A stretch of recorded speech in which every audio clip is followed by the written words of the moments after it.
Hello, welcome to another news video. Do you realize that tomorrow is the 1st of May? How time goes by. In many countries, of course, the 1st of May traditionally is the moment where we remember spring. Spring being that season of new life after the harshness of winter. The great thing for Christians, of course, is that our new life comes not from the seasons, the physical seasons, but from the resurrection of Jesus Christ. And in St. Barnabas, we've been reflecting on that theme of new life ever since Easter, the new life that came to Christ 3 days after his death on the cross, but also the new life that he brings to us. And we've been looking at different stories. Last week we were looking at the story of Paul, if you remember, Saul as he was and how he became Paul through his conversion and his encounter with Christ. And this Sunday we'll be looking at another person who surprisingly discovered faith through reading the scriptures, a man who was on a journey and was simply reading the Bible, and through that discovered the God who loved him in Jesus Christ through the testimony and help of another Christian who came alongside. It's the story of the Ethiopian eunuch and Philip who brings him to Christ. Amazing stuff. So please join us on Sunday morning. Join us as well, families, please, because we have wildlife happening. But new life too, I suppose, in a way, for French Connect after the great celebrations of the 3-year anniversary last week. A new sermon series in French Connect looking at Joseph in the Old Testament and the life that God brought to him and through him to a whole nation, despite the difficulties and the hardships that he had to go through. So new life, the 1st of May. The 1st of May, though, is also, in many, many countries throughout the world, a celebration of work. It's Workers' Day, it's Labour Day.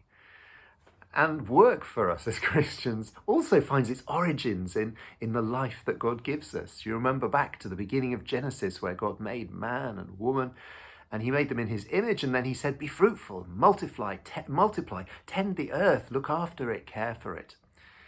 And that mandate to care for God's world, God's people, those around us, is what really gives value to the work that we do. Whether our gestures and our work is paid or is volunteer, seems to be grand or seems to be mundane, we find the importance in the fact that God calls us to be there and to be creative wherever we are and serve those around us. So why don't we, as we go through the 1st of May and this weekend, spend a moment particularly praying for those around us who work, perhaps also those who have no paid work and who suffer from that. And pray for ourselves that God will enable us to be fruitful in what we do. And pray for our church too, as we go into a new season and as we start up new things, as God brings new opportunities. Would you pray with me that God will give us a generous heart and enable us to form teams again? We so need help with volunteers who will be able to help and get involved in welcoming new people, or with the children's work, with wildlife, or with youth, or with serving communion, or doing readings, or ringing people up.